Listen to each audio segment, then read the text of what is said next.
AC దక్కలేదని ప్రియుడు చనిపోతే ప్రియుడు దక్కలేదని ప్రియురాలు చనిపోతుంది.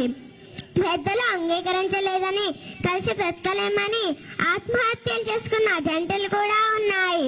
ఒక లైలా మజ్ను, రోమియో జూలియట్, దేవదాసు పార్వతి ఇలా ప్రేమ కోసం చనిపోయిన వారి గుర్తుగా ఫిబ్రవరి 14న ప్రేమికుల రోజు జరుపుకోవడం మనం చూస్తాం.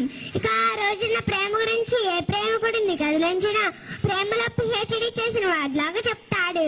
ప్రేమ అంటే తినైన కావ్యమని, మధురమైన భావమని, ఒకడంటే ఇంకొకడు, ఫ్లవర్ లేనిదే లవర్ లేదు, వాటర్ లేనిదే క్వార్టర్ లేదు, ప్రేమ లేనిదే జీవితం లేదు బ్రదర్ అంటాడు.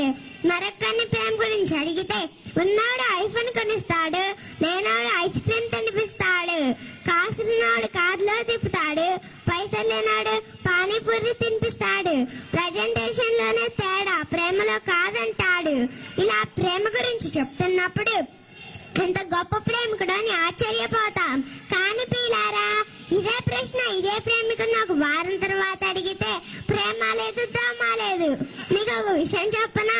పొగ తాగుట, మద్యం సేవించుట, అమ్మాయిని నమ్ముట ఆరోగ్యానికి హానికరం అంటాడు. కన్న తండ్రి అయిన దేవుణ్ణి వదిలిపెట్టి ఈ లోక సంబంధమైన ప్రేమలో మునుగుతున్నాడు. మరి ప్రియుడు ప్రియాన్ మధ్య ఉన్న ప్రేమ ప్రేమ కాదా? కాదండి, అది వ్యామోహం, ఆకర్షణ. మరి నిజమైన ప్రేమ ఏది? పిల్లల కొరకు తన ప్రాణం పెట్టిన వాడే నిజమైన ప్రేమ.